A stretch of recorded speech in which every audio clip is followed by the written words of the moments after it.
So I'm getting a massage, and I'm looking down, and I look up, and they're working my back in a bikini. It's Martin Shervington. Yeah, that's right. Whoa, we're live. Oh, hey, sports fans. Haroon, Rashid, Khemeia Consulting, and welcome to Haroon's Hangout, the internationally featured show where we make digital marketing simple, straightforward, and fun. As always, we are presented by the Khemeia Network. Today, how to use storytelling and humor to rock your content marketing. And I am joined by a very, very special guest today, Lady Amy Harrison. I like that title. I don't think I've ever been called a lady, but I could get used to it. Awesome. Well, we'll call you a lady from now on. So if you don't know who Amy Harrison is, you need to sort your face out and sort your life out. Amy is a content marketing consultant. And in 2013, she launched AmyTV, which is a comedy sketch show that teaches the basic principle of content marketing to business owners. And although she's based in Brighton, she says toast like the rest of us in Yorkshire. So we're so happy to have her on the show. Welcome to the show, Amy. Oh, thank you ever so much for having me. I'm really looking forward to it. And it's nice to be with a fellow Yorkshireman as well. Woo! Yeah. Get in, Tinternet, and all that stuff. I mean, even if you're from the wrong side of Yorkshire, but no. We're not going to get into this. That's a whole other show. Yeah, great. Well, thank you for coming on the show. I wanted to get you on to talk about everything that you've done with AmyTV specifically, but how you've used it as a vehicle for teaching people about content marketing and how you've managed to use storytelling and humor. So I want to know about the story of AmyTV, how to make marketing memorable, what are common mistakes that business owners make when they're doing their content marketing. How does all that sound? Yeah, that sounds great. I'm looking forward to it. Awesome. So do you want to just tell the audience just briefly who you are? Yes. So I'm Amy Harrison, and I run sort of content marketing help and consultancy services under harrisonamy.com. And so I've been doing that for about 6 years now. Started off as just pure copywriting, then sales copywriting, and then there was more requests for training because a lot of businesses wanted to do it in-house, but they didn't know where to start. So they wanted to know, how do I start writing a blog? How do I write a sales page? So I did a lot of workshops in the UK, online around the world, and live workshops in Europe. And what I now want to do, the next iteration of Harrison Amy, will be to bring all those materials under one online teaching center that means that I can reach more smaller business owners and make it more affordable and more accessible. So that's sort of what I do business-wise. And yeah, so last year, March last year, when I was in Texas for last year's South by Southwest, launched AmyTV, like you say. So it takes all the principles, all the practical advice from my workshops about teaching content marketing, but it delivers it in a comedy sketch show format. And it was something that I was playing around with for a while in my mind. In my head, I remember saying to my husband, I want it to be like the Sesame Street of marketing. It's fun to watch, but you learn at the same time. Those sneaky puppets get you learning your alphabet and count whilst enjoying yourself. Is it possible? Who knows? So that was sort of the motivation behind it. And it's just, and also, there's a lot of great information out there, and it was a way of, there's a lot of great information out there, but a lot of it was very dry, very fact-based, and I wanted to try and inject an element of humor and storytelling to wake up a different part of the brain, really, of viewers, because when you tell a story, if you use humor, what I've found personally, and kind of what my hunch was that people would be more engaged, more likely to share, more likely to watch the next episode. Brilliant. Okay, that is so fantastic. So you went to Texas, and then you kind of had this idea to start up this show. You said that obviously for an online audience, your hunch, as you say, was that humor was going to work better. So when you made the decision to start AmyTV, how did you start? Because you're very consistent with putting shows out. There must be a lot of planning, scripting, filming, editing. Because for those of you who don't know, we'll put all the video, some of the videos in the show notes as well. Amy plays different characters. You've got props, and then you've got to edit all that, and then you've got to release it and promote it on social media. So how did you start? Did you have a plan? Where did you start?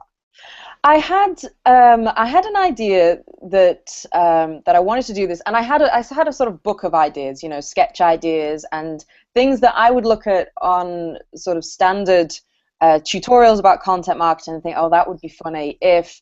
So I sort of had all these swirling around, and then I was doing some work with a video production company in Brighton, and it was someone that I'd known for a few years, and I was saying, you know, would you help me do the pilot video, because I don't know what I'm doing, but I could script it and sort of act it out. And so we did the pilot, and then I just got the bug for it, and it was so well received, and I wanted to create them more than he had the capacity to do. So he would be able to do maybe like once a month, and I was thinking, well, I want that flexibility to sort of do my own thing. And so I decided to take the plunge, and I bought a DSLR camera, a Canon, I'm just looking at it now, and I bought a MacBook Pro, and that was it. That was all I had to start off with.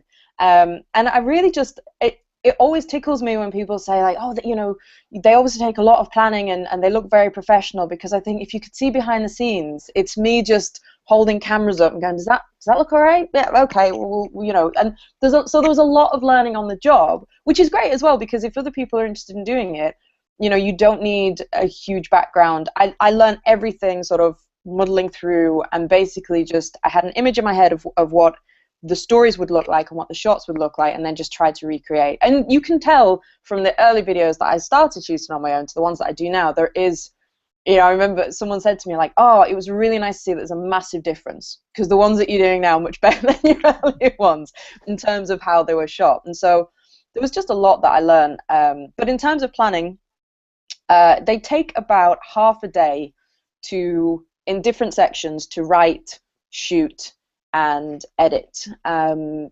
So writing might take a couple of hours in terms of having an idea, scripting it. Shooting it takes about 2 hours from start to finish, and editing takes maybe 2 or 3 hours. And then, like you say, then there's that's just the beginning of it, because then after that it's writing a blog post to go with it, and then publishing it and making sure that, you know, it gets that push out there.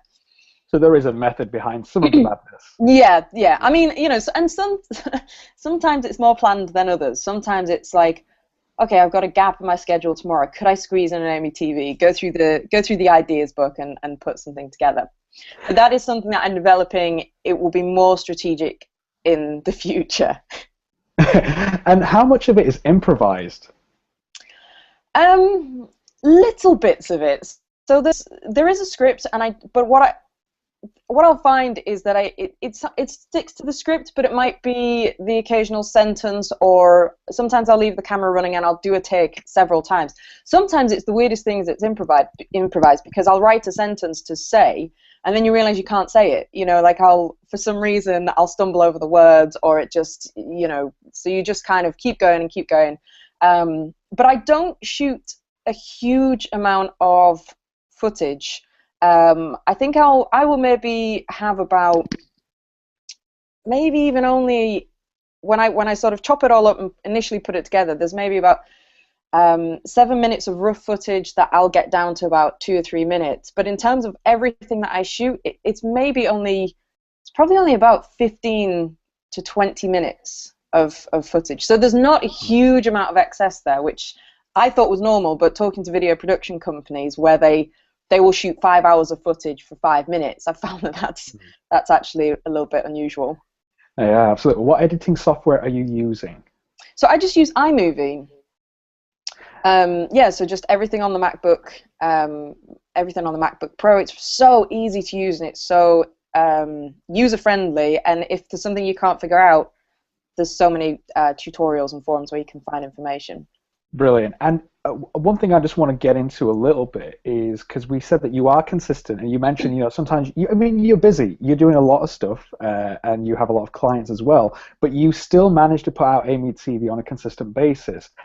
Have you made a conscious decision to be consistent? Have you put something in place to kind of block out time in your calendar to say, no, I'm filming at that time, no one's going to disturb me, whatever? What's your process like? Yeah, absolutely. And you know, I'd like to say that it always went to plan, or always goes to plan, and it doesn't, but because of the way it's been received, and because it's got this combination, it is a marketing channel for me, but it's got this combination of I love doing it and it's well received, and also it's really helped my business. So to me, that's a priority. This is like, you know, looking at, okay, all the things that you're doing to market your business, picking the one thing that is getting great results, but also is enjoyable to do. And so I do ring fence time to do it. And I would like to do it every couple of weeks. I think I do about one every 3 weeks on average. Great stuff. Now, you've done how many episodes? What episode are you on now? I think I'm on to 27, so 28 will be the next one. Right then. So you've been out in the marketplace and the social media space for a while. What has the reception been like, and what are the most common things that you keep hearing back from people? Well, the thing that I initially noticed, which really opened my eyes that I was putting out something a little bit different, was how much people were happy to share. So, you know, when you start marketing, whether it's through blogging or social media, usually you send things out to your online community first, and sometimes you'll hit up your peers and say, look, I've got a blog post coming out, would you mind sharing it? And usually people are pretty good about that. What I found with AmyTV is that people wanted to share. I didn't have to ask about it. It had a much bigger ripple effect. And that's something that I've been looking at with, particularly through Google+, is that you can actually, you know, look at the ripples and see from when you share it, who picks it up, who spreads it out. But that has taken time for me to sort of build relationships with industry influencers. And I've done that by sometimes featuring people in the videos or mentioning them and shining the spotlight on them in the videos, such as Martin Shervington. Another guy that I did who's brilliant is Tim Riestra from Corporate Visions. And so, you know, if you feature them and shine a spotlight on them, that encourages them to sort of share it with their audience. Yeah, and that was the one that I did to try and get in touch with Martin Shervington.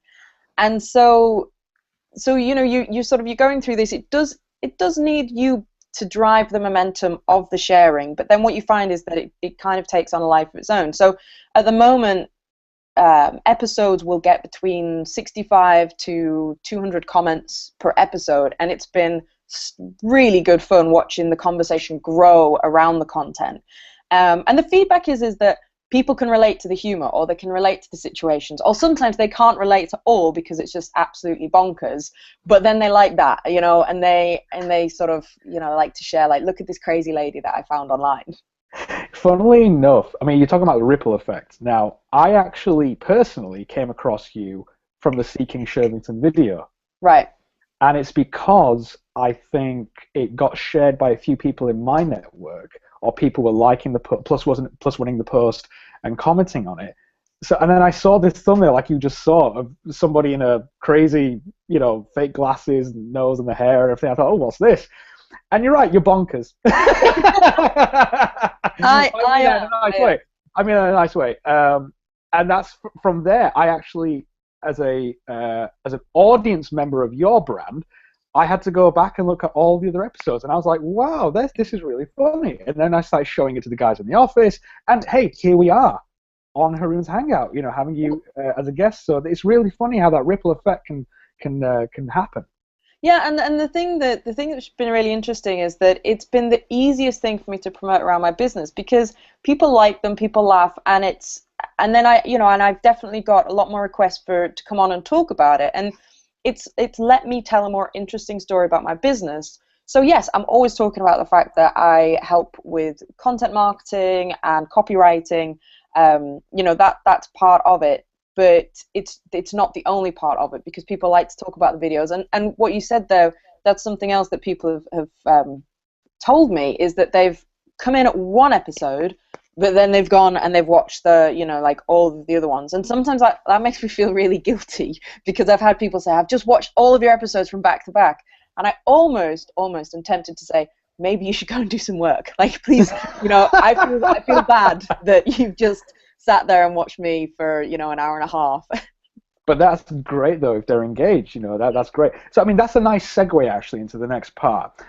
So we've established that you used humor, storytelling. People are responding well to that. you talk about making marketing memorable, and I think you used a phrase here, a sprinkling of magical psychology, which I really love. Do you want to talk to us a bit more about how to make your marketing memorable with that magic psychology? Yeah, and so I use humor, and humor's really a story amplifier. So it doesn't, if you can tell a good story without humor, but they do work in partnership very well to make a message more memorable, because basically, um, psychologically, if I just gave you a list of facts, or if I just gave you information, that activates one part of your brain, and it activates the part of your brain, I don't know what it's called, but that turns data into meaning. So your brain goes, okay, this is what you're telling me. Do I understand this? Okay, got it. But if you tell a story, it activates another part of your brain called the sensory cortex. So if I told you what I had for lunch, but then if I described it in more detail, you would then start imagining it. And because you start imagining it, that solidifies that message. That makes that message more sticky in your brain and more memorable. And so that's what I try and do with the videos. So I will give, the information's quite, it's simple in that it's important stuff that a lot of businesses I find don't know. But there may be, like 3 tips per episode. But then with each tip, I want to find some way of visually telling a story around it, so that it activates that other part of the brain and makes it more memorable. For example, I think one of the ones that I did recently was about communicating a message clearly, how important it was to get your message across very quickly, very clearly. Now, if you tell someone that, they kind of go, yeah, no, I know what you mean. Yeah, obviously it's important. But what I did was I illustrated that by looking at the opposite. And so I set up situations where it would be really important to convey a message incredibly quickly. And then just as the message was about to be told, like one of those train station tannoys cut in. And so it overdubs and everything's inaudible, because to me, I was thinking that is like the epitome of frustration when it comes to getting a message. It's like I'm on the train platform, I can't hear the message, and I'm panicking. And so I set up all these different situations, and the tannoy kept cutting in, and people couldn't understand it, and people got it, and people have said to me, because they could relate to it, like, I've been, that's exactly like the train station near me, and also people are saying, that really made me think about how I'm communicating my message. So if you can, tell a story around your business, you're waking up a different part of your audience's brain. And also, today you've got so much more competition. There's lots of businesses out there offering the same thing that you do. So if you simply tell what you do, you risk becoming a commodity. Whereas if you can tell a different story, then that helps you stand out. That makes you seem more valuable. That makes your audience more likely to say, these are the guys that talk about this, or these are the guys that, told that really great story about what it is that they do. Do you get this happening to you a lot? Because we agree on a lot of this stuff, pretty much everything, actually. Now, for me, when I'm talking to, say, a very traditional sort of professional service, like a solicitor or an accountant, and they go, well, we can't be funny, or we can't tell stories. How do you respond to people like that who will say, I get what you're saying, Amy, I know storytelling and humor works, but I can't do it for my business? What would you say to that? Well, I would say that there are, my audience, I knew that humor would relate very well. And what I would say is that if you're really not comfortable using humor, and if you do have a very conservative audience, it might be something that, you don't want to force. You don't want to start dressing up as a clown. And it could be something you think, okay, maybe we'll try a little bit of this by maybe sharing other content that we find is funny that's relating to the business. But even if you don't want to jump into humor, you can definitely tell a better story. So if you're working with a solicitor, rather than just talk about the things that they do, talk about a case study, tell a story of a customer. So tell a story of a customer that was facing a problem, that you were able to help them, because even that, rather than simply saying, we help with family law, or we help with, accountancy law, or whatever it is, if you can tell a story or a case study, even making it anonymous, that's going to make it stick and it's going to make it stand out. Brilliant. Haroon's Hangout is presented by the Khemeia Network and Khemeia Consulting, Yorkshire's innovation agency, where we believe that innovation is the key to business growth. Let's move on then to how to reach out to industry influencers, because you've already mentioned about Martin Shervington, Seeking Shervington. I think we'll actually put that in the blog on the show notes. So why was that important for you?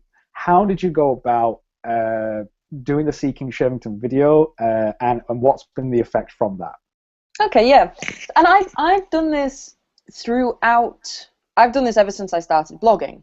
I've reached out to either guest post on someone else's blog or I featured them on my blog, and this was really an extension of that. So someone got in touch with me and said, you know, check out Martin Shervington because he uses humor, he does stand-up comedy. I think you'd really click with what he's doing. And I looked at his stuff and I thought, yeah, that's great. And there was this comedy and content marketing overlap. So I sent him an email saying, you know, here's some videos that I've done. This, you know, if you ever wanted to do like a sketch or something, just really light. And I wasn't asking for anything. It was more sort of a friendly hello to say, I really like what you do, and it's similar to me, and maybe we could do something. And he got in touch with me and he said, well, why don't you like come up with an idea for a video? Or I can't remember what it was that he did. And so I thought, right, I'll go and do this video. And the video is all about how to use humor in content marketing. And the idea being that, you know, I would look at a few different things, and then one version of Amy would say, you know, you should check out Martin Shervington. And then that sort of leads into us sort of getting together, and we did an interview. But whenever I do that, if you know, reaching out to an industry influencer, my primary focus is that whatever I bring to them in content is useful to their audience. You know, so it's not about, hey, can you share my stuff with all your people online? It's always about, I've created this.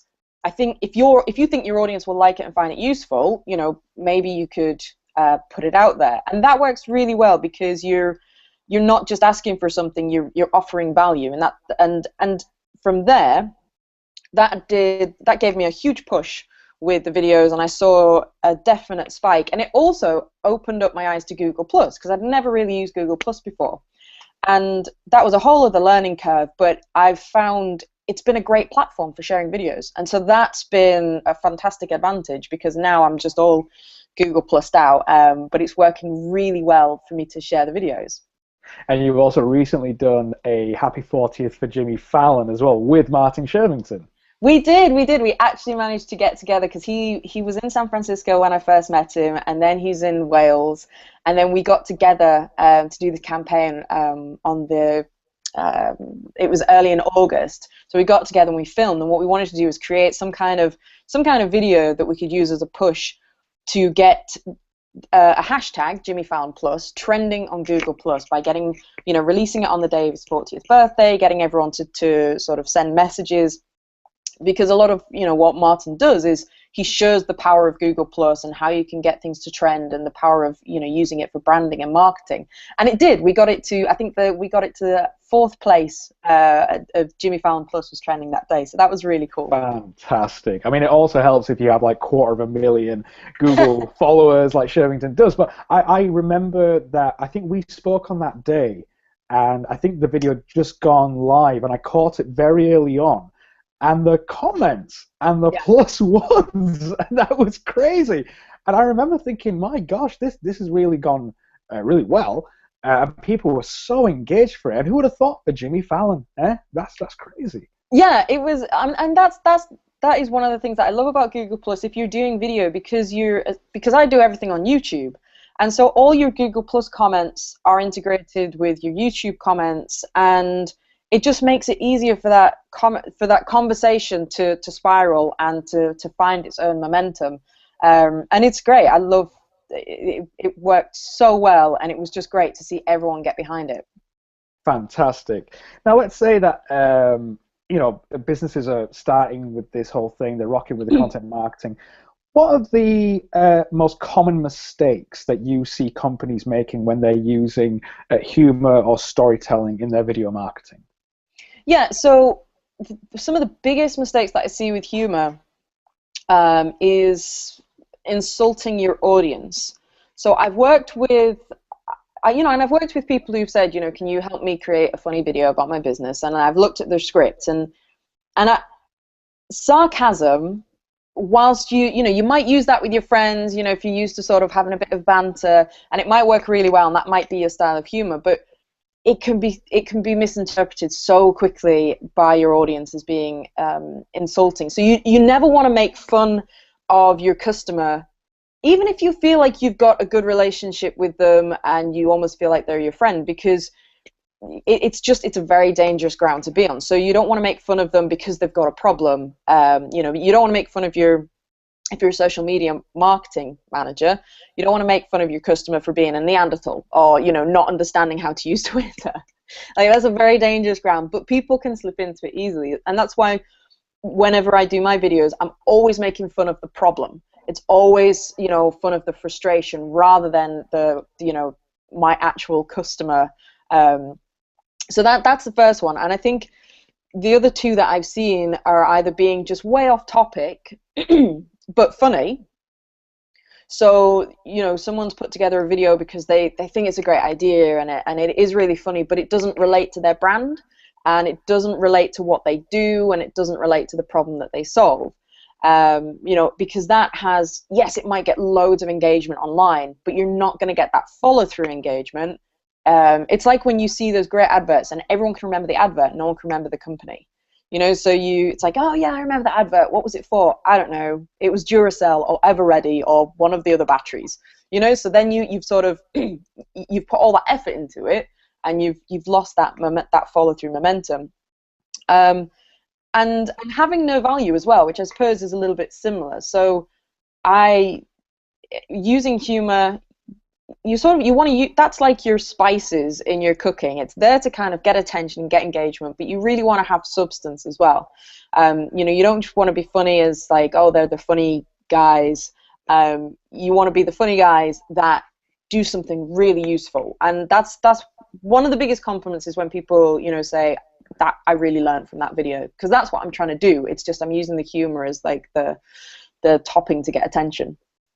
Fantastic. And for the viewers, be sure to catch At the Sharp End with Ian Sharp, presented by the Khemeia Network, Mondays at 9 a.m. Greenwich Meridian Time, only on Google+. So, Amy, we're running out of time, but let me just kind of ask you about the Khemeia workout. For every guest that we have on, we have the Khemeia workout where the guests will tell our audience one thing that they can do straight away. What would that one thing be for our audience, please? So I would look at, and you can either do this with video marketing or you could do it, if you have a blog, if you're not ready. But even like for video marketing, I've done things on my iPhone before. Look for a story in your business that you can tell. So not just giving facts about the services, and your story could be either about a customer, like a case study, talking about, because then it's about you, but it's really putting the spotlight on your customer. Or tell a story about how you work, because this is often overlooked by businesses because it seems obvious to us. They don't realize how fascinating it is for customers to have a little peek into the process. So if you tell a story about one of the things that you make or one of the services, and you don't have to give away everything, but just show them the process of what it is that you do. Tell that story, because that can be fascinating to customers. Or tell a story about how to get the best out of your product. So this works really well for video marketing, is to provide tutorials about, this is the best way to get out, use our products. So you'll often see this with cooking things, how that, if you ever watch those late night infomercials about all the different ways you can use a food processor or a knife to chop things, they're very compelling, because you can imagine like, oh yeah, I could do that. And I mean, I say that because I get caught up in them, and then I never do any of the cooking stuff. But so tell a story to help your customer get the best out of your product. So those are three very easy stories to tell for any business, but they will probably increase engagement more than if you simply told people, here's our services, and this is where we're based, and here's our company history.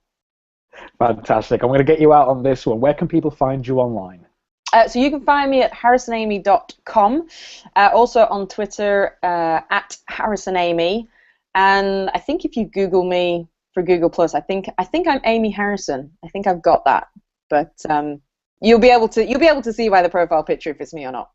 Absolutely. We'll put all those links in the show notes as well, where people can check you out, and we'll put a few of the episodes as well in the show notes. But Amy, that's been great. Thank you so much for coming on the show. I'm sure our audience are going to get a lot out of that.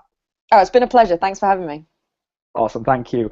Okay, guys, well, thank you for watching. Remember, you can catch Haroon's Hangout every Wednesday, 10 a.m. Greenwich Meridian time, where we make digital marketing simple, straightforward, and fun. Next week, I will be interviewing one of the Khemeia guys, and we'll be telling you probably some stories after having gone through this show about content marketing processes. So if you are struggling to actually get your content done, we're going to tell you how to get your together, and you can actually get this thing done with no excuses whatsoever. So do check us out next week. But from me and Amy Harrison, sorry, Lady Amy Harrison, we'll catch you later, sports fans. Take care.